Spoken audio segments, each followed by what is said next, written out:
Okey, Ana nak bercakap dengan Audin dulu eh. Okey, okey, boleh, boleh. Sekejap Ana on dah lah. Spotlight.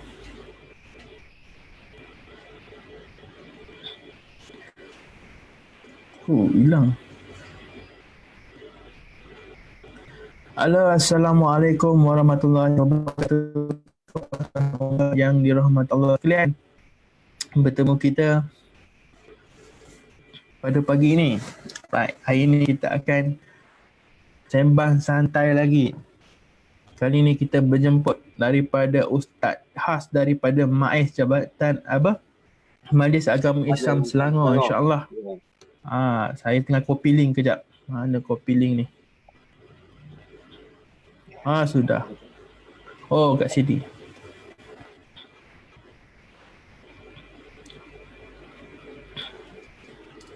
Kejap tuan-tuan dan puan-puan, minta tolong bantu share sebentar.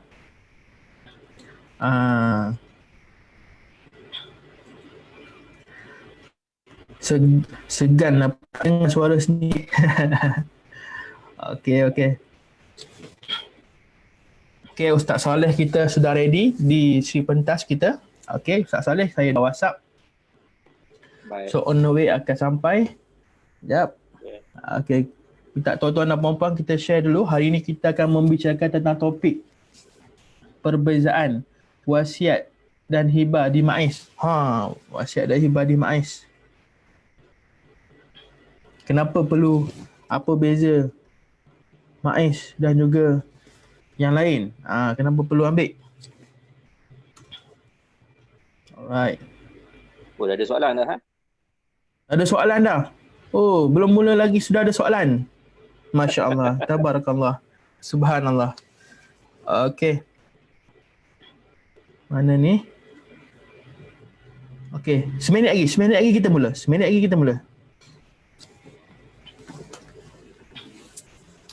Okey, baik. Assalamualaikum warahmatullahi wabarakatuh. Baik, tuan-tuan dan puan-puan, hari ini Allah berikan kurniaan, kesihatan dan nikmat untuk kita masih bersama lagi.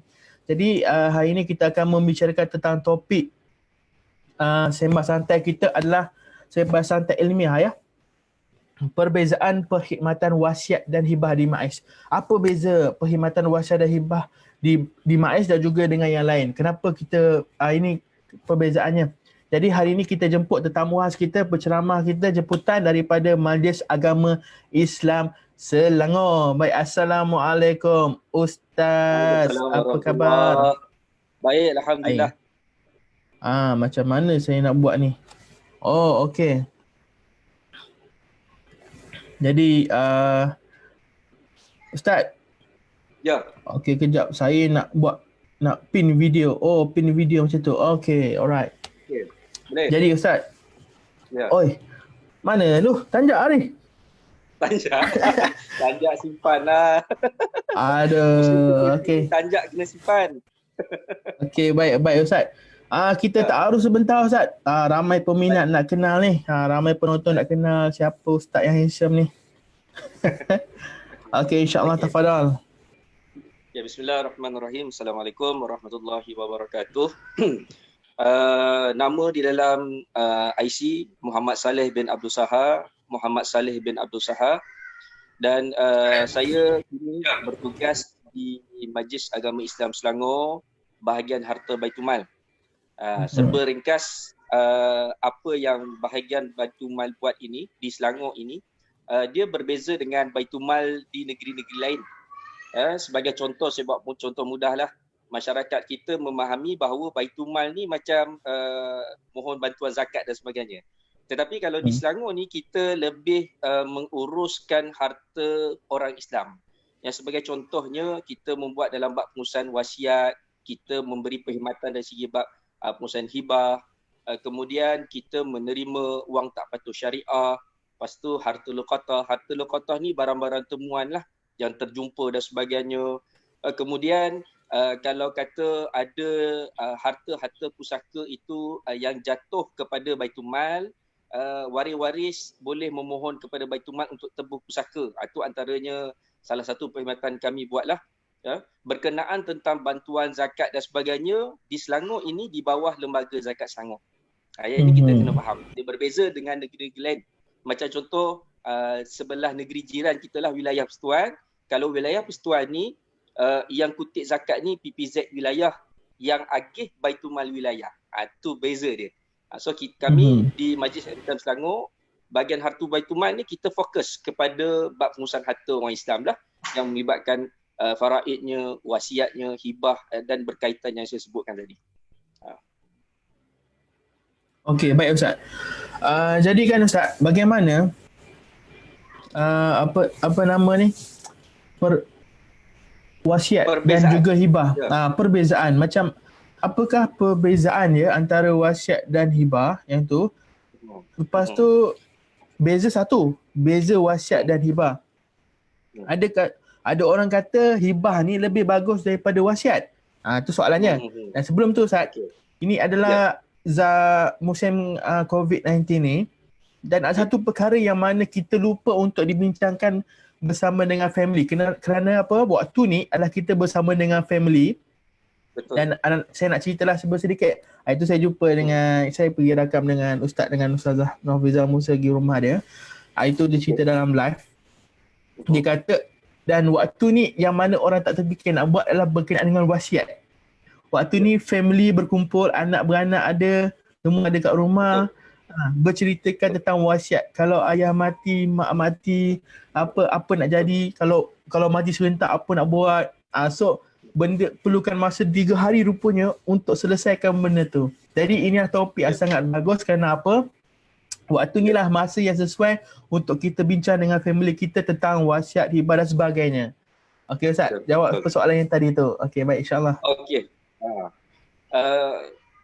Sebelum saya nak menjawab persoalan berkenaan tentang perbezaan wasiat dan hibah, seperti mana yang Tuan Moderator sebut kata, pada waktu ni lah PKP ni tengah semua berkumpul dengan anak-anak, dengan suami isteri, ayah-ayah.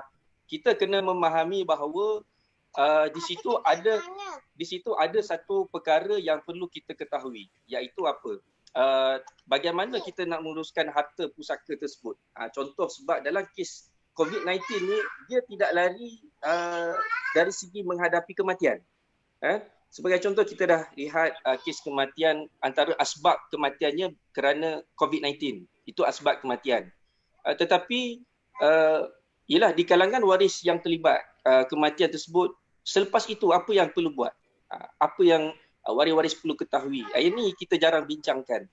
Sebab itu dalam kita nak membincangkan topik lebih detail berkenaan bab harta pusaka, insya-Allah kita akan masuk topik lain nanti. Cuma kita nak fokus pada hari ini berkenaan tentang perbezaan wasiat dan hibah. Apa dia?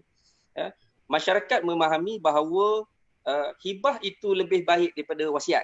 Orang kata nanti kalau kita buat hibah senang Ustaz, tak jadilah harta tu, tak perlulah harta tu difaraidkan. Itu pandangan yang kurang tepat bagi saya. Tidak tepat. Sebab setiap hukum yang Allah Ta'ala jadikan ni ada kelebihan masing-masing. Dalam Al-Quran, dalam surah Al-Baqarah pun disebut tentang ayat awal-awal berkenaan tentang kewajipan berwasiat. A'udzubillahi minasyaitonirrajim. Kutiba alaikum idza hadara ahadakumul maut in taraka khairanil wasiyatu lil walidaini wal aqrabina bil ma'ruf haqqan 'alal muttaqin. Ada ayat berkenaan wasiat di situ. Kemudian dalam surah An-Nisa juga berkenaan tentang pembahagian harta pusaka. Secara faraid, sebelum nak bahagi disebut apa? Min ba'di wasiyatin yusi biha audain. Iaitu sebelum nak bahagikan harta pusaka itu adalah selepas selesainya wasiat ataupun selepas melunaskan hutang. Di situ ada term wasiat di situ. Cuma masyarakat memahami bahawa bila kita buat wasiat ni, dia masih boleh di-challenge. Dia kata, nanti Ustaz, kalau saya nak buat wasiat, waris-waris boleh challenge. Kita kena memahami maksud wasiat sebenar. Jumhur ulama berbincangkan bahawa wasiat ini adalah untuk kepada yang bukan ahli waris. Maksudnya apa? Kita nak bagi wasiat, tapi wasiat bukan kepada ahli waris. Iaitu wasiat ni dia fokus kepada dalam bentuk kebajikan. Tetapi persoalan pula timbul. Ustaz, tak boleh ke nak bagi wasiat kepada waris? Dalam sebuah hadis Nabi disebut, la tajuzu wasiyatu liwaris. Tak boleh berwasiat kepada ahli waris illa ayyasha awithahu. Kalau nak bagi pada waris, boleh melainkan dengan persetujuan. Itu perlu ada persetujuan. Waktu bila nak bersetuju? Selepas kematian. Maksudnya wasiat ini pelaksanaannya adalah selepas kematian. Okey, hibah pula kita kena memahami. Dalam konteks, dalam konsep yang kita buat di Majlis Agama Islam Selangor ni, konsep hibah kami iaitu pemberian itu adalah pemberian secara mutlak. Pemberian itu secara sukarela dan dia tidak meletakkan apa-apa syarat. Ada setengah-setengah orang dia nak bagi lepas mati. Itu tak berapa nak betul konsepnya. Kami kalau kata nak buat hibah, kena faham. Sebab apa haji nak hibah kepada anak? Sebab sayang kepada anak. So maka konsep hibah ni adalah bentuk pemberian kasih sayang. Yang ni kena faham. Dalam konsep pemberian tu. Kita kadang-kadang masyarakat dia nak buat macam tu. Dia nak buat hibah, tapi hibah macam nak tak nak bagi pula. Ni jadi masalah di sini. Dia kena faham konsep hibah. Contohlah dalam bab hukum hibah ini, yang boleh tarik balik adalah bapa kepada anak. Contoh, bapa dia bagi hibah kepada anak, dia boleh tarik balik. Siapa yang boleh tarik balik? Bapa boleh tarik balik. Mak nak bagi hibah kepada anak, mak boleh tarik balik. Tetapi kalau anak bagi hibah kepada bapa, tak boleh tarik balik. Ataupun isteri bagi hibah kepada suami, isteri tak boleh tarik balik. Dan begitu juga sebaliknya, kalau suami bagi hibah kepada isteri, suami pun tak boleh tarik balik. Isteri tak boleh kata, Ustaz, bukan ke tanggungjawab nafkah tu tanggungjawab suami. Itu nafkah cerita lain. Ini kita cerita buat hibah. Yang ni kita kena faham dalam konsep hibah itu sendiri. Satu lagi kadang-kadang, ada orang nak buat hibah pada anak angkat. Diingatkan sebab nama je anak angkat, mak angkat tu boleh tak baik. Ini tak betul. Bila bagi hibah pada anak angkat itu bukan waris. Dia bukan waris kita, maka dia tak boleh tarik balik. Itu jadi hak milik kepada anak angkat tersebut kalau kita buat hibah tersebut. Ini kena faham perbezaannya. Okey. Okey, baik Ustaz. Berkenaan dengan hibah dan juga wasiat. Okey, berkenaan dengan hibah dan juga wasiat. Tadi Ustaz dah terangkan perbezaan antara wasiat dan juga hibah. Antara kedua-dua ni kan Ustaz, yang mana satu yang kita nak, orang kata nak pilih Ustaz? Sama ada hibah ke wasiat ke, mana satu yang bagus? Lepas tu sebab apa? Sebab apa? Bukankah lepas mati tu kita ada bahagian faraid? So apa pendapat Ustaz? Waktu bila nak guna? Waktu bila nak aplikasi ni? Baik. Berkenaan instrumen yang disebut sebagai wasiat dan hibah. Ada orang kata, Ustaz, kalau lepas mati kan kita agih secara faraid je lah. Dia nak ambil mudah gitu kan. Ambil mudah. Betul. Tak ada masalah. Cuma kita kena faham Allah Ta'ala jadikan instrumen ini, perancangan ini melalui wasiat dan hibah. Kita guna manfaatlah, gunalah manfaat.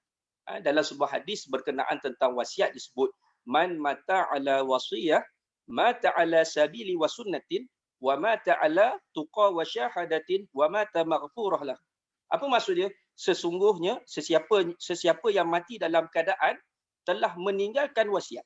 Disebut telah meninggalkan wasiat, nescaya dia mati atas jalan Allah dan sunnah Rasulnya. Mati atas takwa.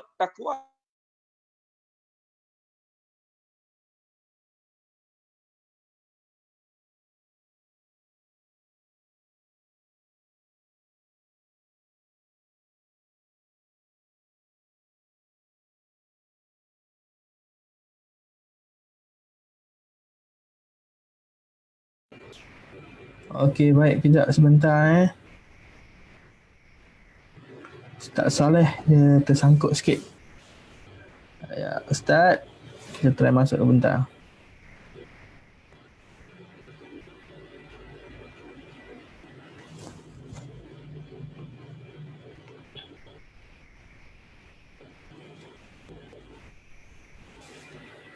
Ustaz masuk. Sebentar. Ustaz Saleh connection. Okay, kejap. Ustaz, masuk Ustaz.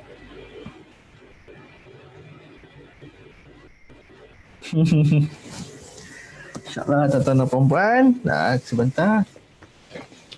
Kita menanti Ustaz Saleh masuk kembali.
Ya, Assalamualaikum. Ah, lain terputus. Boleh dengar saya? Boleh dengar? Tak dengar, tak dengar. Sorry, anak unmute. Okay, boleh dah dengar. Boleh dengar? Lain Boleh terputus lah. dengar. Biasalah, lain tak putus. Ah, Apa tak tadi apa, kita sampai tak ada mana tadi? masalah. Sampai di tadi hadis tadi tu. Okey, berkenaan tentang hadis berwasiat tu, disebut Hmm. man mata ala wasiyatin mata ala sabili wa sunnatin wa mata ala tuqa wa syahadatin wa mata maghfura lahu. Maksudnya di situ sesiapa yang mati dalam keadaan telah meninggalkan wasiat, nescaya dia mati atas jalan Allah, atas sunnah Nabi. Maka di sini ada kepentingan atau kelebihan kita membuat wasiat kerana kita mengikuti salah satu sunnah Nabi. Yang ini kita kena fahamlah. Ya. Kemudian dalam melibatkan bab hibah pula. Bab hibah ni adalah salah satu bentuk pemberian kasih sayang. Yang mana contoh kita ada harta yang lebih, kita nak kasih sayang, kita sayang kepada anak dan sebagainya, maka kita buat hibah dan sebagainya. Yang ni kita kena faham. Jangan orang kata, Ustaz, kadang kita buat hibah ni macam menafikan hukum faraid. Sebagai contoh ni Ana ada buat sikit. Ni, carta ni. Huruf M ni maknanya si mati. Si mati ni ada anak perempuan sahaja. Yang AP ni anak perempuan, yang ni isteri. Yang ni adik-beradik si mati. Kalau ikut secara faraidnya, adik-beradik si mati adalah waris faraid. Sebab kadang-kadang kita fikir kita nak buat hibah lah, bagi semua kepada anak perempuan, contohlah harta kita. Boleh tak boleh? Boleh, tak ada masalah. Sebab hibah itu berlaku sebelum kematian. Dia bukan isu kita, Ustaz, bukan dia menafikan bab faraid ni ke? Tak, kita tak menafikan waris-waris ini. Dia waktu bila nak menafikan ni? Waktu lepas mati. Lepas dia mati, kalau dia menafikan, itu dia salah. Dia sebut dalam Quran, la ta'kulu amwalakum bainakum bil batil. Tak boleh ambil secara orang dengan batil. Itu betul. Tapi kalau dalam bab hibah, kita kata kita nak menafikan hukum faraid, tak berapa tepat. Dan sebab hibah ni adalah satu instrumen yang Allah Ta'ala jadikan untuk kita membuat kasih sayang, memberi kasih sayang kepada jiran-jiran kita, anak-anak kita, adik-beradik kita, saudara mara kita yang terdekat. Itu. Baik Ustaz. Okay, alright. Jadi Ustaz kan, kalau macam contoh hibah tu, hibah dengan faraid. Kita dah tahu dah antara beza hibah dengan faraid ni. Jadi daripada sudut segi dia punya pelaksanaan tu, untuk hibah dan faraid tu, bagaimana Ustaz cara dia? Kaedah Bagaimana kalau pelaksanaannya kaedah pelaksanaan? Yang Maiz buatlah. Ini kita cerita berkenaan perkhidmatan yang Majlis Agama Islam lakukan. Sebab kita ada enactment di bawah Seksyen 5/4. Enactment Pentadbiran Agama Islam dalam negeri Selangor 2003 menyatakan bahawa majlis hendaklah mempunyai kuasa untuk bertindak sebagai wasi sesuatu wasiat atau sebagai pentadbir harta pusaka seseorang si mati atau sebagai pemegang amanah mana-mana amanah.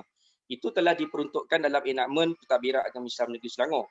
Maka di sini kita mengambil pendekatan sebagai contoh dalam kaedah berwasiat. Kita dalam musim PKP ni kita anjurkan kepada masyarakat kalau nak berwasiat boleh masuk laman web, layari www.wasiat.com.my. Di situ ada maklumat, kalau ada nak pertanyaan dia ada WhatsApp di situ, boleh berWhatsApp dengan admin di situlah bertanya dan sebagainya. Itu berkenaan tentang wasiat. Dalam berkenaan tentang hibah pula, hibah ni kita tidak menggunakan secara atas talian, kita masih menggunakan secara manual. Kerana apa? Dalam bab pemberian itu sifat dia, rukun dia tu kena sempurna. Dia kena wujud, orang pemberi tu kena wujud waktu hidup, penerima tu kena wujud, barang tu apa dia dah betul-betul menjadi hak milik kepada pemberi tersebut. Kemudian yang keempat, dia kena ada ijab kabul yang kita buat dalam dokumentasi sirah ijab kabul itu sendiri. Itu yang kita buatlah untuk di peringkat Majlis Islam Selangor. Kalau melibatkan kes-kes mahkamah dan sebagainya, untuk pengesahan kita akan bawa juga dalam kes-kes ni. Itu cerita panjang lah dalam bab teknikal tu. Itu. Okey. Okey, baik Ustaz. Berkenaan dengan hibah tu menarik juga Ustaz Ibah. Antaranya hibah yang paling kita kena lakukan adalah berkenaan dengan macam contoh suami dan isteri. kan. Contoh kalau kita berikan hadiah kepada isteri gelang ke emas ke, adakah benda tu perlu dihibahkan juga? Okey. Dalam konsep kita membeli barang kemas kepada isteri, kan, kita beli, kita serah kepada isteri, bagi dan sebagainya, dari situ dah ada dah rukun hibah itu sendiri secara automatik kita tak sedar berlaku. Sebab apa? Yang beli kita. Lepas tu penerima, siapa yang nak terima? Isteri kita. Kan? Apa barang dia? Barang kemas, gelang dan sebagainya. Kan? Kemudian dari segi rukunnya, dari segi ijab kabulnya, kita cakap, nah, saya bagi hadiah dekat kamu, saya bagi ni rantai kemas kepada kamu sempena ulang tahun perkahwinan ke dan sebagainya. Itu kalau secara tidak langsung dah menjadi hak milik kepada isteri dah. Kan? Orang nampak itu macam hadiah. Boleh jadi itu sebagai hadiah. Dan hibah ni dia satu benda yang besar. Iaitu pemberian itu memang kita sayang kepada orang yang kita kehendakilah yang kita nak bagi itu kepada siapa. Maka harta yang kita belikan kepada isteri dan isteri dah manfaat dan sebagainya, maka itu tidak menjadi harta pusaka kepada suami lah. Maknanya suami beli untuk isteri, maka jadi hak milik kepada isteri. Berbeza kalau kita sebut pasal harta pusaka ni, orang tanya kita nak declare harta pusaka suami ni, si mati ni macam mana? Sebenarnya dalam kitab-kitab disebut bahawa harta pusaka ni apa-apa harta yang ditinggalkan oleh si mati, yang pada hayatnya dia beli, kemudian dimiliki, maka itu harta pusaka. Sebagai contoh, saya kata paling mudah lah, kita beli sofa ni, sofa belakang rumah saya ni, contoh, kita beli, suami beli, kemudian suami mati, itu boleh dikira sebagai harta pusaka. Ataupun beli TV, ataupun barang-barang dalam isi rumah barang tersebut, barang yang bernilai, apa yang suami beli, si mati beli, bila dia mati, itulah harta pusaka. Mana sebutnya begitulah. Tapi kita dari segi masyarakat kita ni kena berbincang secara harmoni dalam membincangkan bab harta pusaka ni, kena bincang secara harmoni. Duduk bincang dengan waris-waris, cari tanya, okey, kalau harta ni macam mana kaedah pembahagian dan sebagainya ni, kena ada harmoni. Pertama, waris dia kena tahulah bab ilmu faraid, secara asas pun okey dah. Kalau tak tahu, cari ustaz-ustaz atau yang lebih ahli lah. Kemudian yang kedua, kena tahu kaedah pentadbirannya. Dan yang ketiga, kena bermuafakat. Waris-waris kena duduk sepakat, jangan duduk balah lah. Mana yang kita rasa nak ambil, okey ni abang ambil lah, tak apalah, kami tak nak, ni adik ambil. Bincang cara baik. Itu kaedah dia. Nak sebutnya, bila contoh suami kita dah beli barang dan serah kepada kita, maka itu bukan harta pusaka si mati tersebut atau suami tersebut. Okey Ustaz, macam kita bagi penyerahan tu, harta pusaka tu, tapi dia punya dokumentasi tak ada Ustaz, macam mana? Orang boleh pertikaikan. Dalam bab hibah, kita bagi hibah tapi tak ada dokumentasi. Macam mana? Okey, dalam kes ini, contoh bila timbul, bila berlaku kematian, kita cakap kepada adik-beradik, abah dah hibah dah tanah ni ke aku. Contoh. Bila timbul isu begitu atau waris-waris ramai yang argue, betul ke benda ni berlaku dan sebagainya. Dalam isu ini barulah kes ini dia kena bawa pengesahan tersebut di mahkamah syariah. Sama ada hibah itu sah ataupun tidak. Dia kena lihat di situ pula. Yang tentukan siapa? Mahkamah syariah. Itu berbilang kuasa mahkamah. Kalau betul lah tanah itu bapak dah bagi walaupun tak ada dokumen, tapi contohlah mungkin anak tu dah pagarkan tanah, dah buat pertanian di situ dan sebagainya. Maknanya dah ada dah dari segi disebut sebagai korban manfaat tanah tersebut. Dalam bab rukun hibah ni ada 4. Iaitu pemberi yang saya sebutkan tadi. Pemberi, penerima, kedua, ketiga, barang yang diterima. Barang yang diterima ni disebut ni maksudnya orang yang terima itu dah dimanfaatkan. Tanah yang bapak dia bagi dia dah manfaat. Dia buat kebun dan sebagainya. Tapi dokumen tak berlaku. Dalam kes ni, waris-waris kena bawa lah pengesahan ini, pengesahan hibah ini di mahkamah syariah. Benda itu jatuh hibah ataupun sebaliknya. Itu ditentukan oleh mahkamah. Begitu juga dalam bab wasiat. Dalam bab wasiat pun, kalau katalah mak kita ada tulis, contoh dekat kertas kuning dan sebagainya, mak kita mati. Bila waris-waris tengah kemas rumah, dalam bilik mak, jumpa satu surat dan sebagainya. Surat tu menyatakan pula, seorang je waris yang dapat harta, yang lain tak dapat. Yang ni kena bincang juga di kalangan ahli waris. Kalau waris-waris semua sepakat, tak apalah kita agih secara faraid. Tak ada masalah. Kalau waris yang seorang ni kata, tak apa saya nak juga seorang ni, saya nak juga dia nak. Benda macam ni dia kena bawa pengesahan di mahkamah syariah. Sama ada benda tu valid ataupun tidak, sah ataupun tidak. Yang ni kena faham. Dalam kaedah pengesahan sesuatu benda tu iaitu melibatkan hibah ataupun wasiat. Okey Ustaz, Ana nak jawab soalan daripada penonton kita. Okey, Zubair Silakan. Ali. Okey. Soalan saya, jika hibah rumah masih dalam hutang macam mana Ustaz? Boleh ataupun tidak? Adakah ia tidak sempurna dari segi rukun? Betul juga sebab bukan jadi hak milik kita, hak milik bank. Betul. Benda ini setakat ni lah. Untuk peringkat setakat ini di peringkat Majlis Agama Islam Selangor. Kita sebenarnya kita ada fatwa yang kita cuba usahakan, kita nak wartakan berkenaan tentang hibah, fatwa hibah ni. Cuma ialah dalam tempoh PKP ni masih belum lagi. Kita tunggu masa je lah. Untuk sementara waktu ini, kalau kata hibah harta yang masih dalam keadaan hutang, itu masih belum menjadi sempurna milik lah. Masih belum menjadi sempurna milik.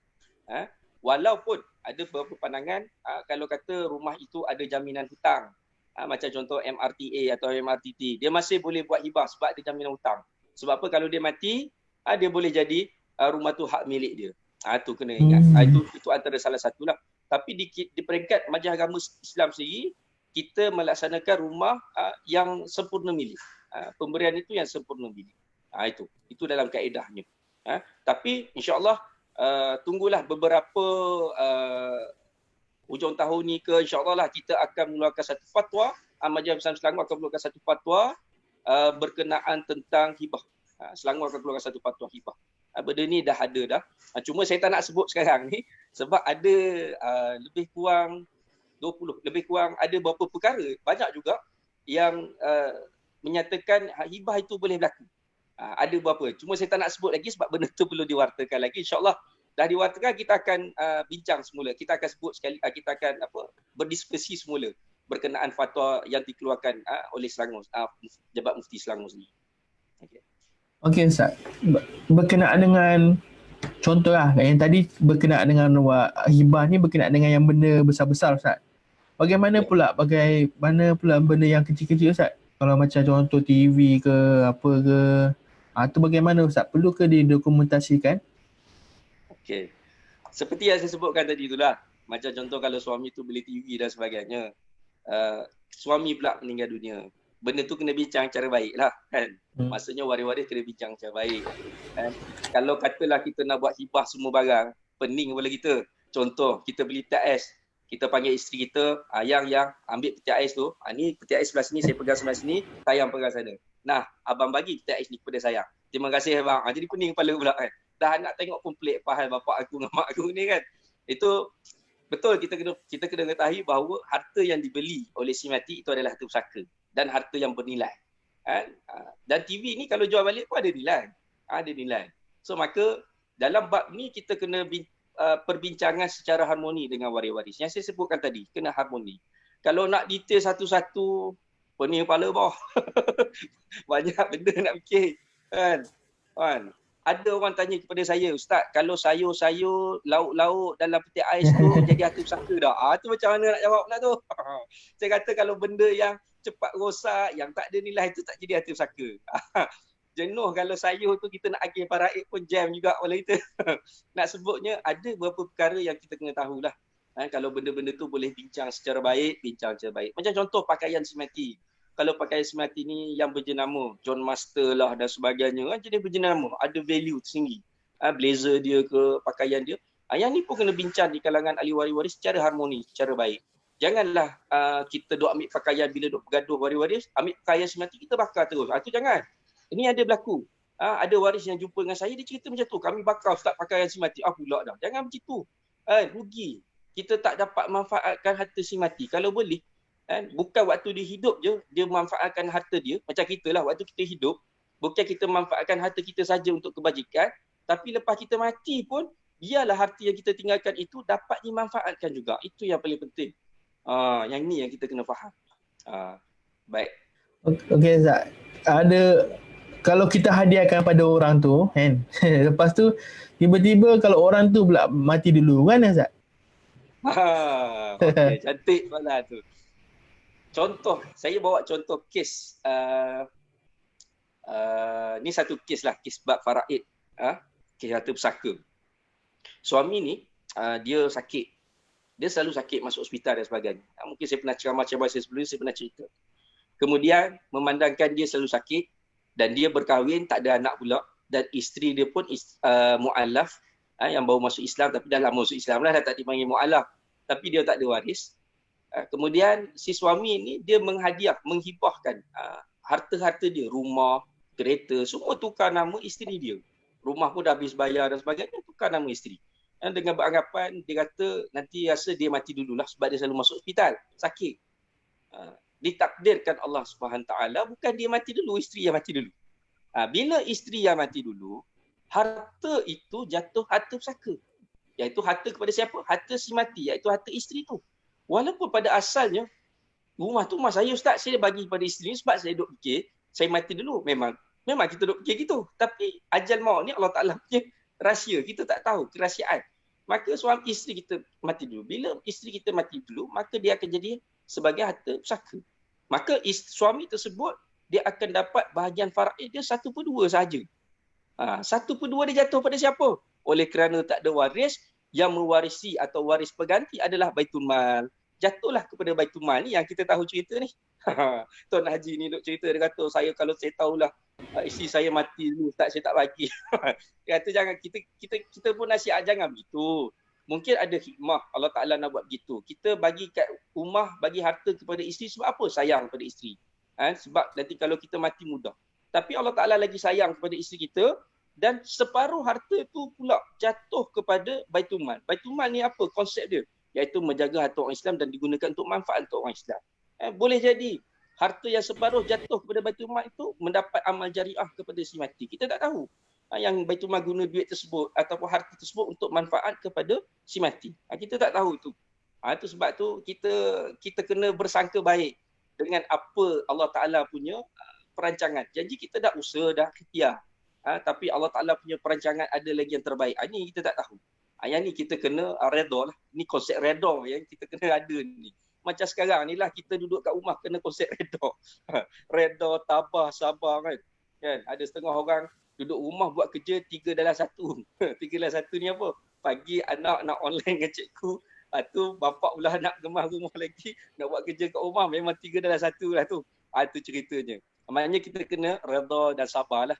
Ini Allah Ta'ala bagi ujian kepada kita. Kalau kes-kes begitu berlaku, kita bagi kat isteri kita pula yang meninggal dulu, maka jadi harta pusaka. Allah Alam. Okey, Ustaz. Banyak ni persoalan kita ni. Tadi berkaitan dengan hibah pula.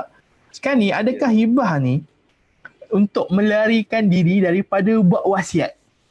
Okay. Contoh, kalau kita ada anak perempuan, so kita hibahkan semua, jadi kita tak bagi orang lain. Contohlah, sebab macam hibah ni strategik dia bagaimana kita nak elakkan daripada jatuh pada orang lain. Okey, apa pendapat Ustaz? Okey, bagi pandangan saya yang saya sebutkan tadi lah. Ni contoh yang saya dah buat ni. Contoh faraid ni. Contoh si mati ni, kita katalah kita ni belum mati, katalah kalau kita mati, kita ada seorang je anak perempuan. Kemudian ada isteri ni, seorang, dan ada adik-beradik si mati. Kita beranggapan kalau kita mati akan jatuh pada adik-beradik. Betul tak? Adik-beradik pun adalah waris faraid. Anak perempuan pun waris faraid juga, isteri pun waris faraid. Tetapi kita beranggapan bahawa aku nanti tak naklah bagi pada adik-beradik aku. Kalau boleh, rumah ni biar jatuh pada anak dan isteri aku je. Gitu yang kita faham. Maka kita buat hibah. Adakah hibah ni kita nak lari pada hukum faraid ataupun kita nak menafikan hak waris? Seperti saya sebutkan tadi, dia tidak menafikan hak waris. Hibah ini berlaku sebelum kematian.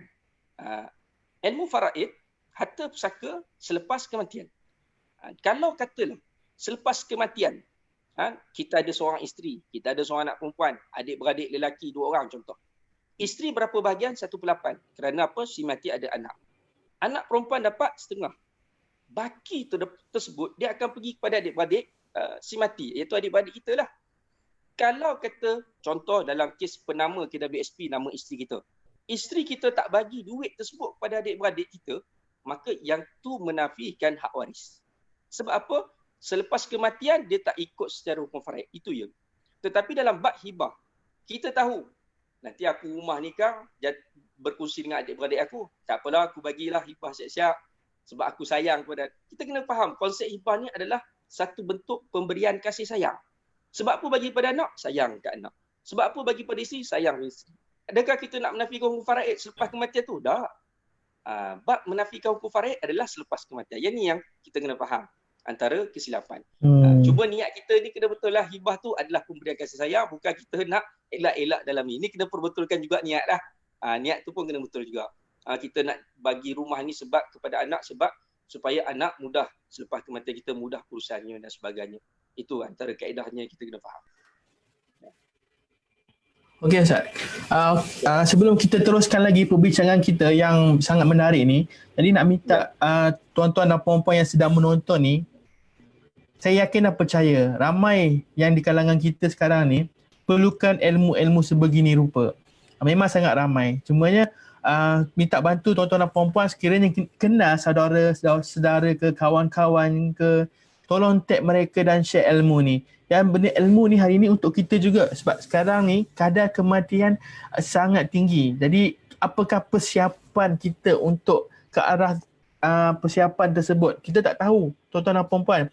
Dan ini antara ilmu yang kita perlu pelajari dan perlu fahami. Okey, hayati dia. Okey, kalau kita tak buat sekarang, Wallahualam, ni ilmu yang sangat penting. Especially pada musim PKP ni, musim COVID ni.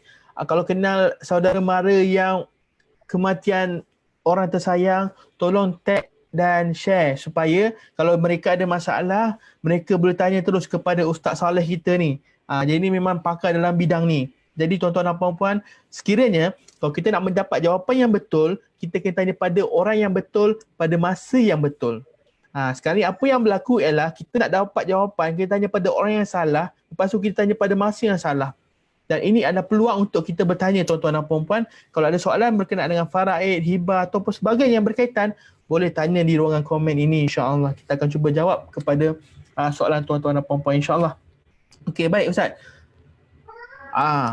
Berkenaan dengan orang yang datang ke Mak Ihsan, yang jumpa dengan Ustaz kan, ramai di antara mereka, diorang ni ambil buat apa? Wasiat ataupun hibah, Ustaz? Okey.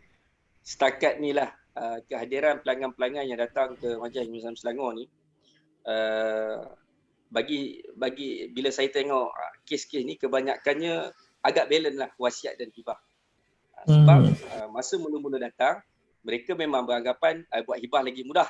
Dia rasa macam senang, nanti saya dah mati mudah lah. Tak jadi harta faraid ataupun tak perlu difaraidkan harta tu. Tapi bila kita terangkan, kita cerita hibah ni apa, wasiat ni apa, di situ masyarakat atau pelanggan yang hadir, dia akan menilai mana yang sesuai bagi pihak mereka. Kita bukan fokus kepada nak close case mata-mata. Ada setengah-setengah ni nak close case mata-mata kan. Macam contoh, kena buat ni, bagus ni. Tak. Kita yang pertama, kita bagi kefahaman dulu kepada masyarakat. Perlu apa buat wasiat? Kan? Kadang-kadang bila ada orang kata, saya ada anak angkat Ustaz, anak angkat saya ni kalau saya mati tak dapat harta pusaka ni. Saya nak bagi rumah sebiji ni contoh. Nak bagi hibah sebiji. Nanti saya dah mati mudah. Kita kena cerita hibah, masuk hibah ni apa. Dan kita akan tanya balik. Puan tahu tak kalau kata puan mati, kalau puan bagi kepada anak, puan rasa anak kalau puan mati nanti harta tu tak perlu difaraidkan. Tetapi kalau sebaliknya, anak angkat tu yang mati macam mana? Mereka beranggapan bahawa kalau anak angkat tu mati jadi jatuh pada balik pada saya lah Ustaz. Tidak. Anak angkat bukan waris. Bila anak angkat bukan waris, harta puan itu, harta anak angkat itu disebut sebagai harta pusaka. Dia kena agih kepada waris-waris dia. Kalau dia tak ada waris, maka jatuh kepada Baitul Mal. Waktu ni baru dia termenung sekejap. Dia kata, kalau macam tu apa saya perlu buat? Kita pun bagi tahulah wasiat ni macam ni pula. Wasiat ini bukan kepada waris dan wasiat ini hanya boleh dilaksanakan tidak kurang 1/3. Dan saya sebut 1/3 ni pun banyak sebenarnya. Bukan 1/3 rumah yang kita bagi tu, tak. 1/3 harta yang ditinggalkan oleh si mati. Harta yang ditinggalkan oleh kita. Saya tanya balik kadang-kadang kepada puan tu, puan ada berapa banyak harta? Puan punya banyak. Rumah sebiji tu kurang daripada 1/3. Maknanya dia boleh bagi lebih pada sebiji rumah tu. So saya pun sarankanlah kepada puan tu, kalau nak bagi kepada anak angkat juga, boleh buatlah wasiat. Sekurang-kurangnya anak angkat ni dapat 1/3 daripada bahagian kita, alhamdulillah. Kerana apa? 2/3 tu ada pada waris-waris yang lain. Yang ni kadang-kadang kita tak boleh juga menafikan kepada waris-waris faraid kita yang lain. Yang ini yang kita kena faham. Yang tu kadang-kadang yang pertama kita kena bagi kefahaman dulu kepada masyarakat. Apa dia wasiat, apa dia hibah. Bila masyarakat tahu, okey, baru dia tahu saya ambil hibah jugalah Ustaz. Sebab saya tahu dah Ustaz, saya rumah banyak tak ada masalah. Dia kata ada 5 biji rumah, sebiji dah duduk, anak 2 orang je. Dia bagi sebiji satu. Okeylah, tak ada masalah. Kalau anak dia nak jual pun, dia kata saya tak ada masalah Ustaz. Kalau anak nak jual, saya ada rumah lagi. Okeylah, dia faham. Maksud konsep hibah itu. Ataupun kalau kata, kalau saya nak tarik balik pun boleh juga Ustaz. Boleh, itu dari segi ada hukum. Anak kandung tu, kalau kita bagi hibah kepada anak kandung, boleh tarik balik. Tapi kepada anak angkat tak boleh. Ni yang ni kena faham. Satu lagi, dalam konsep wasiat juga, kalau katalah kita ni golongan mu'alaf, adik-beradik kita ada yang tak masuk Islam, mak ayah kita yang tak masuk Islam lagi. Dalam kaedah ni kita juga boleh buat kebajikan kepada waris-waris kita yang bukan Islam. Contoh melalui apa? Kaedah berwasiat. Kita buat wasiat bagi berapa bahagian kepada mak ayah kita yang tak Islam ataupun adik-beradik kita yang tak Islam. Semoga apa? Semoga dia pun bila kita mati, mak ayah kita yang bukan Islam tu dapat memeluk Islam, dan sebagai salah satu konsep dakwah kita kepada mak ayah kita yang bukan Islam tu pun antara salah satu perancangan harta yang baik. Sebab tu dalam kita memiliki harta, kita tuan-tuan nak cari harta, insyaAllah kita pandai cari harta. Macam mana nak niaga dan sebagainya. Musim PKP ni sakit sikit lah kata kan. Tapi insyaAllah ada rahmat yang Allah Ta'ala rahsiakan, hikmah yang kita kadang-kadang kita tak tahu kan. Mungkin selepas ni habis PKP kita dah tahu macam mana nak cari duit dan sebagainya. Bab cari duit, cari harta, insyaAllah kita tak ada masalah, kita mahir. Tetapi bagaimana kita nak menguruskan harta selepas ketiadaan kita, yang tu pun tak berapa ramai yang mahir. Yang tu tak berapa ramai yang tahu kan. Kadang-kadang kita rasa tak apalah, nanti aku mati pandai-pandai lah anak-anak aku. Ini masalah juga ni. Bila letak pandai-pandai, kita mati, anak-anak pun pandai-pandai agih. Tak ikut hukum faraid, menafikan hak-hak waris, itu pun salah. Sebab itu, salah satu lagi konsep wasiat ini, dia bukan untuk kebaikan saja, dia melantik wasi juga. Wasi siapa? Iaitu melantik Majlis Agama Islam Selangor sebagai pentadbir selepas kematian kita. Kita takut contoh, anak-anak tidak dapat menguruskan harta dengan baik. Isteri tak tahu nak rujuk kepada mana, nak pergi bicara di mana. Maka kita melantik majlis agama untuk menguruskan selepas kematian kita. Itu pun antara satu peranan yang Majlis Agama Islam lakukan, yang MAIS lakukan. Kita nak membantu masyarakat khususnya di negeri Selangor, dan ada juga di luar di Selangor juga, kita membantu masyarakat dalam mengurus takbir harta pusaka selepas kematian. Yang tu kita cuba usahakan. Dan Alhamdulillah kami pun di Majlis Agama sendiri pun, kita pun ada kerjasama dengan JKPTG di negeri Selangor, Jabatan Ketua Tanah Pengarah Galian, iaitu kalau tuan-tuan nak mudah faham ni, macam bahagian pejabat pusaka lah, dekat bawah pejabat tanah tu. Kita pun ada hubungan baik, dan kita pun membantu JKPTG sendiri dalam mengurus takbir bab harta pusaka orang Islam di negeri Selangor. Itu pun salah satu kita memudahkan kerja pejabat pusaka. Sebab di pejabat pusaka ni tuan-tuan, dia nak agih pusaka je, dia tak nak dengar gaduh-gaduh. Ada wasiat lah, ada hibah, dia tak nak dengar benda-benda tu. Dia nak, kerja dia nak agih saja. Maka kami di MAIS, Majlis Islam Selangor, membantu pejabat pusaka, membantu JKPTJ untuk menguruskan atau membantu waris-waris dalam menyelesaikan isu-isu sebelum dibawa ke pejabat pusaka, insyaAllah. Semoga dalam usaha kecil kita ni, MAIS ni, usaha yang kita kecil kami ni lah, dapat membantu masyarakat orang Islam, dapat memberi ekonomi kepada waris-waris pula. Sebab ni pun salah satu ekonomi yang sedikit disebut sebagai saya ada terbaca satu buku berkenaan tentang corporate financial dengan social financial. Antara corporate tu melibatkan keuntungan lah, tapi yang ni lebih pada social, dari segi kewangan sosial kita, untuk membantu waris-waris kita selepas kematian suami ada kewangan atau ekonomi yang boleh membantu mereka dalam meneruskan kehidupan seterusnya. Itu. Allahuakbar. Okey Ustaz. Ramai yang bertanya Ustaz. Jadi kita nak raikan jawab soalan ni pada para penonton.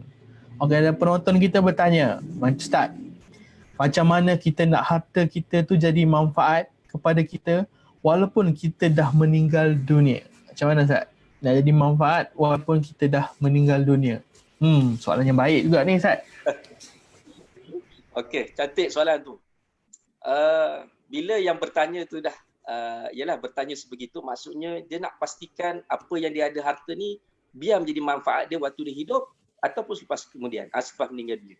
Okey, yang pertama, dalam kehidupan kita ni Allah Taala bagi peluang kita membuat pelbagai kaedah pemberian melalui sumbangan, sedekah, infak. Sedangkan dalam Quran disebut lan tanalul birra hatta tunfiqu mimma tuhibbun.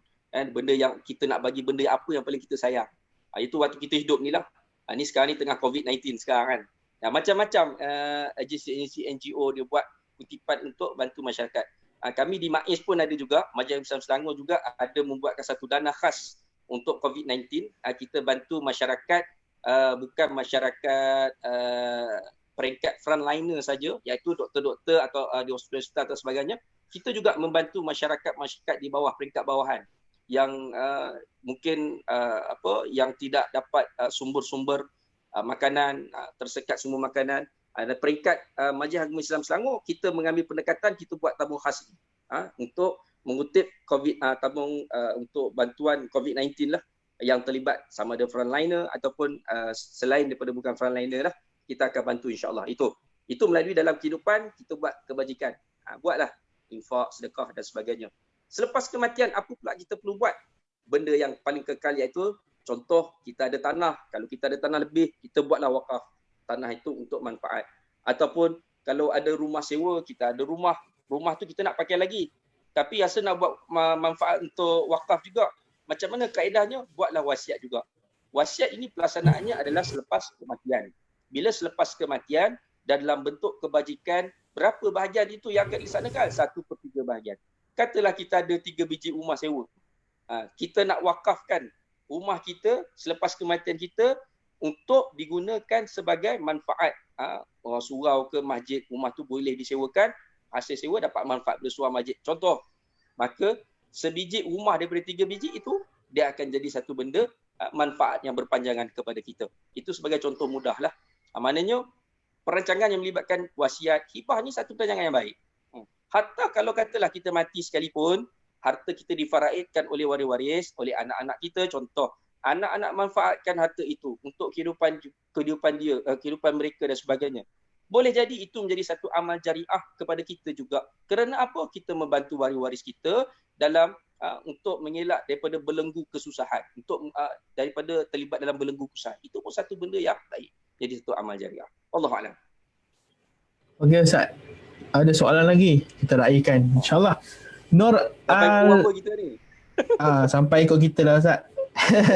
Sampai ni. InsyaAllah kita habiskan soalan ni. Patut kita ni daripada Nur Aliza Nur. Okey, dia bertanya Ustaz. Assalamualaikum Ustaz. Abah saya, okey, telah meninggal tahun lepas. Okey. Duit simpanan arwah abah masih ada pada mak. Okey. Kami setuju untuk serahkan pada mak. Okey, adik-beradik dah setuju dah ni.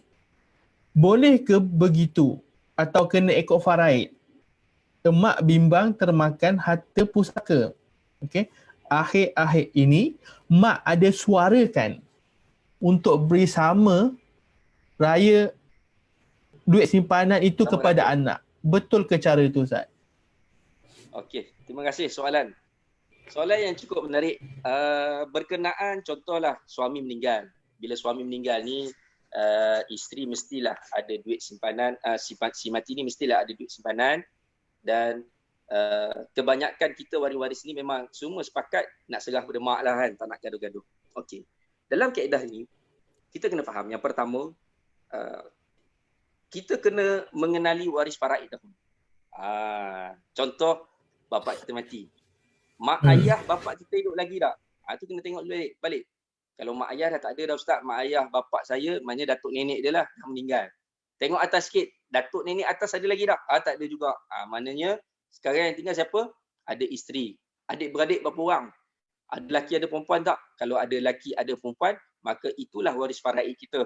Maknanya adik-beradik si mati bukan waris faraid itu. Maka dalam membincangkan bab jawapan yang tadi, persoalan yang tadi, diorang waris-waris dah sepakat bagi kepada mak. Sepatutnya peringkat awalnya kita kena tahu dulu pembahagian secara faraid. Kalau ikut faraid, mak dapat 1/8, anak-anak lelaki dapat 2 bahagian, anak perempuan dapat 1 bahagian. Ini kaedahnya. Contoh. Macam mana? Kami ni mak, tak apalah. Kami bagi je lah kat mak. Kami tahu bahagian kami ni berapa-berapa. Kami bagi je lah. Ada masalah tak begitu? Tak ada masalah. Ini disebut sebagai takharrush. Takharrush ni apa? Bahagian anak-anak lelaki dan perempuan tadi, dia menolak hak dia bagi kepada mak. Maka mak itu terima. Maka tak ada masalah. Dia tidak menafikan hukum faraid. Sebab anak-anak pun dah setuju. Dengan syarat semua anak setujulah. Kalau 5 orang anak tu ada seorang je tak setuju, macam mana? Kalau seorang tu tak setuju, bagi je lah yang seorang tu. Yang 4 orang setuju tu, bagilah kat mak. Itu je. Bukan maksudnya kalau 5 orang anak, ada seorang tak setuju, semua jadi tak setuju belaka. Tak boleh. Tak berapa betul tu. Kalau seorang tak setuju, seorang je bagi. Ikut faraid, 4 orang lagi bagilah kepada mak. Itu dalam kaedah pembahagian dia. Itu saja. Allah Alam. Okey Ustaz, banyak saya dapat soalan yang sangat-sangat menarik lah semua ni hari ni. Alhamdulillah, syukur, terima kasih para penonton yang selalu memberikan komitmen yang sangat proaktif. Dan Ustaz, tadi betul juga sekarang ni, tadi Ustaz cerita pasal hibah kan. Ada orang ni, Zubair Ali tanya, "Salam Ustaz, apa komen Ustaz berkenaan dengan hibah takaful?" Betul juga tu. Sebab hibah dibuat masa hidup dan transaksi semasa hidup. Tapi hibah takaful yang ada sekarang ni, duit tu tak wujud lagi. Tapi bila mati baru wujud duit tersebut. Betul ke Ustaz konsep hibah dalam Islam? Okey, cantik Ustaz soalan tu. Ini soalan yang semua sungguh cantik. baik. Apa? Kepada penonton yang sedang menonton secara live ni, kalau kita tak dapat nak jawab hari ni, insya-Allah dalam Facebook saya nanti Muhammad Saleh Abdul Sahar tu, bolehlah bertanya dalam Facebook saya, ataupun tanya dalam grup Majlis Agama Islam Selangor, Facebook Majlis Agama Islam Selangor, ataupun dalam Facebook Wasiat Hibah Pusaka Faraid MAIS. Itu pun boleh tanya di situ. InsyaAllah kita ada pegawai-pegawai yang akan jawab. Okey, berbalik pada soalan tentang hibah takaful. Zubair tanya, kenapa boleh jadi hibah takaful tu Ustaz? Hibah tu berlaku lepas mati, bukan waktu hidup. Okey, cantik soalan tu. Dalam Akta Kewangan Islam 2013 berkenaan tentang hibah takaful ini telah disepakati. Maknanya ada syarat-syaratnya yang menjadikan dia hibah takaful. Tuan-tuan boleh semaklah dalam kaedah undang-undang ni, peruntukan dalam Akta Kewangan Islam. Di situ kita ada panel-panel syariah. Maka mungkin di situ ada kupasan panel syariah tertentu. Itu panjanglah, saya tak nak kupas pengenaan tu. Cuma dari segi pandangan saya, yang hasil kajian saya, yang saya buat pembacaan dan sebagainya berkenaan tentang hibah takaful, konsep yang digunakan pakai hibah takaful ni dia lebih kepada konsep khairat kematian. Kalau tuan-tuan perasan di masjid-masjid atau di surau-surau, di masjid kita contoh, kita masuk jadi ahli khairat kematian. Setahun berapa? RM50, contohlah RM50. Tiap-tiap tahun kita masuk. Adakah kita dapat balik duit tu? Tak dapat balik kan? Waktu bila kita dapat balik? Waktu kita mati. Bila dah mati baru dapat duit yang kita carum tiap-tiap tahun. Tapi konsep khairat kematian tu dia adalah sebagai satu konsep tabaruk, iaitu sumbangan. Contoh kita bagi RM50. Tahun tu ada orang yang mati. Duit RM50 tu akan dimanfaatkan kepada waris-waris tersebut. Untuk urusan perkebumian jenazah, kemudian bagi sedekah ataupun bagi sumbangan kepada waris-waris yang terlibat kematian. Itu konsepnya. Cuma dalam konsep hibah takaful ni dia lebih kepada bentuk komersial. Ataupun lebih dalam bentuk yang tijari, perniagaan yang lebih besar. Sebab apa? Dia punya penerima manfaat dia pun ramai, besar. Maka dia menggunakan konsep gitulah. Sebulan mungkin carum 200, 100. Tapi adakah kita boleh dapat? Tak dapat. Waktu bila kita dapat? Waktu mati. Itu konsep dia. Yang saya baca, yang saya study, saya baca begitulah. Dan bila dapat sumbangan tu, contoh dia masuk tiap-tiap bulan 100. Tahun kedua, tahun ketiga dia mati. Katalah pampasan tersebut dia dapat contoh 100,000 ataupun 300,000. 300,000 ni adakah dia duit harta pusaka? Tidak, dia bukan harta pusaka. Dia adalah sumbangan. Sumbangan waktu bila? Waktu yang kita carum 100 tu. Semua yang carum 100, itulah sumbangan. Maka sumbangan itulah nak serah pada siapa. Yang tu disebut sebagai hibah. Yang saya duk study, yang saya duk baca begitulah. Konsepnya hibah tu nak serah pada siapa. Konsep kita hibah ni kita nak bagi kepada orang. sepatutnya kita just letak sebagai penerima manfaat. Itu konsepnya lah kan. Sepatutnya gitulah, penerima manfaat. Maka kita nak serah pada siapa? Contoh pada isteri, maka isteri akan dapat 300,000 ke, ikut 100,000. Tengok polisi yang kita buat tu. Itulah konsep hibah takaful. Dia seakan seperti konsep khairat kematian yang di masjid di surau yang kita buat lah. Yang tu kadang-kadang kita kena tengok balik, kalau macam masjid ni dia bukannya komersial, nak bagi setengah juta memang tak dapat lah. Mungkin sekurang-kurangnya bagi sumbangan RM100, RM200 kepada balu si mati. Maka dalam konsep tu dia bukan duit harta pusaka, dia adalah pemberian. Macam satu lagi lah saya nak pesan kepada waris-waris ataupun kepada isteri-isteri balu si mati lah, kalau yang menonton. Kalau katalah balu si mati, isteri kepada si mati dapat duit sumbangan ke khairat kematian ke, contohlah walaupun 100 ke 1000 ke, gunakanlah duit itu, manfaatkanlah untuk balu si mati. Jangan manfaatkan untuk si mati. Si mati tu dah mati, tetap mati. Kita yang hidup ni kena manfaatkan. Sebab apa? Kadang-kadang ialah mungkin balu itu ada anak kecil yang memerlukan, dia nak beli tepung susu anak dan sebagainya, dan isteri tu tidak bekerja, maka boleh manfaat guna, tak ada masalah. Jangan kita kata dapat duit 1,000 tu orang suruh pun cadang. Ni dapat duit sumbangan ni, boleh buat tali arwah ni, bagi duit pada masjid lah kita buat. Jadi satu hal pula, benda tu tak wajib. Yang paling utama kebajikan itu. Selepas tu apa perlu buat isteri si mati tu. Yang ni kena faham. Ya? Yang ni lebih-lebih lagi kepada isteri yang tidak bekerja lah. Itu yang paling saya peringatkan lah kepada penonton yang sedang menonton ni lah. Wallahualam. Okey Ustaz, terima kasih. Lepas tu Ustaz, macam mana kalau orang tadi Ustaz dah bagi tahu tentang hibah, wasiat dan sebagainya. Sekarang ni mereka dah faham. Okey, sekarang ni tahu dah wasiat dengan hibah. Sekarang ni nak cari siapa yang boleh bantu mereka. Okey, jadi dia tanya kalau MAIS boleh buat perkhidmatan tu, macam mana dia orang nak contact? Dia orang nak hubungi, nak jumpa dengan siapa? Macam mana cara dia Ustaz? Okey. Dalam musim PKP ni, saya sarankan layarilah laman web MAIS, www.mais.gov.my. Di situ ada beberapa tajuk berkenaan tentang perkhidmatan MAIS atau perkhidmatan Baitul Mal, ataupun masuk laman web www.wasiat.com.my. www.wasiat.com.my. Di situ pun ada wasiat.com.my ni cara buat wasiat atas talian. Dan di situ ada untuk tempat bertanya. Boleh klik dekat situ pautan bertanya, iaitu melalui WhatsApp. Kita ada admin yang akan melayanlah soalan-soalan tuan-tuan. Ataupun kalau nak bincang atau nak bertanya, boleh tanya kepada Facebook Majlis Agama ataupun Facebook Wasiat Hibah Faraid. Wasiat Hibah Pusaka MAIS. Lebih kurang tu. Boleh cek je dalam Facebook MAIS, di situ tanya je. Nak buat wasiat, buat secara online. Buat hibah itulah kami masih lagi menggunakan kaedah pendekatan manual, dan dalam tempoh musim PKP ni mungkin kita agak terbatas sikit pergerakan kita. InsyaAllah kalau nak bertemu atau nak bertanya dengan pegawai, boleh tanya terus dekat Facebook yang saya sebutkan tadi itulah. Itu secara detail. Cuma peringkat PKP ni yang seperti yang disebutkan oleh saudara Anwar Nordin kita, moderator, ada tengah berkumpul keluarga, waktu-waktu ni lah kita bincang. Bincang jangan tegang-tegang, santai-santai je dulu. Apa perlu buat perancangan dan sebagainya. Nak bertanya, insyaAllah kita di Majlis Agama Islam Selangor sedia menjawab soalan tuan-tuan secara atas talian lah. Kalau nak telefon pejabat tengah tak ada orang. Tapi boleh ambil nombor telefon pejabat 0355143773. Itu hotline kami lah. Tapi tempoh buka je waktu pejabat. Tapi musim PKP ni kita tak ada orang di situ.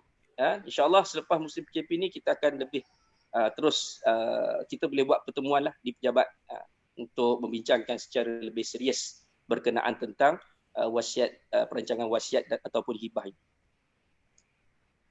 Okey, baik Ustaz. Alhamdulillah, syukur Alhamdulillah ramai yang dapat kita bantu Ustaz, manfaat daripada kita punya sesi live streaming ini. Dan seperti yang kita harapkan, kita dah setidak-tidaknya kita boleh membantu mereka yang sangat-sangat memerlukan ilmu pengetahuan ni. Dan sepanjang musim PKP, antara ilmu yang sangat penting untuk kita pelajari dan hadam dan fahami hayati adalah antaranya adalah ilmu faraid dan juga ilmu wasiat dan juga hibah ni sebenarnya. Nanti mungkin kita akan pelitikan lagi, dan juga kadang-kadang ramai lagi yang tak dapat informasi yang detail berkenaan dengan yang ni. InsyaAllah akan datang kita akan cuba usahakan untuk sampaikan pada mereka, ya Ustaz ya. InsyaAllah, Ya, semoga Allah insyaAllah. pemudahkan urusan kita. Dan Amin, dan insyaAllah. sebenarnya inilah persiapan untuk kita kematian nanti. Antaranya kita kena tahu ilmu ni. Sangat-sangat penting tuan-tuan dan puan-puan. Dan bila kita dah tahu, kita akan bertindak bagaimana kita nak urus. Ramai orang boleh buat duit, tapi tak ramai orang boleh urus duit. Dan bila urus duit, jangan lupa nak urus harta. Itu paling lagi tak ramai. Okay, itu yang berlaku sekarang ni. Ramai orang yang pandai buat duit, lepas tu dia belajar pasal ilmu pengurusan duit, dan kemudian kita kena belajar ilmu. Okay, apa Ustaz tadi? Ilmu untuk agih duit pula. Uruskan harta selepas kematian, insyaAllah. Okay, tuan-tuan dan puan-puan, terima kasih yang sedang menonton live semua. Terima kasih anda punya support anda. InsyaAllah akan datang kita akan bersama lagi dengan kita punya murabi-murabi, dan kita akan sembang santai ilmiah. Ini bukan sembang santai kosong tuan-tuan dan puan-puan. Ini kita lebih bersahaja dan lebih santai, dan kita bawakan jemputan daripada anda terus daripada Majlis Agama Islam Selangor. InsyaAllah. Terima kasih Ustaz atas luangan masa Ustaz. InsyaAllah kita akan bertemu lagi. Okey, tuan-tuan dan puan-puan, Ustaz jangan stop lagi apa semua, insyaAllah. Kita akan stop live streaming saja dulu. Okey, terima kasih. Kita jumpa lagi di lain rancangan, insyaAllah. Assalamualaikum warahmatullahi wabarakatuh. Waalaikumsalam.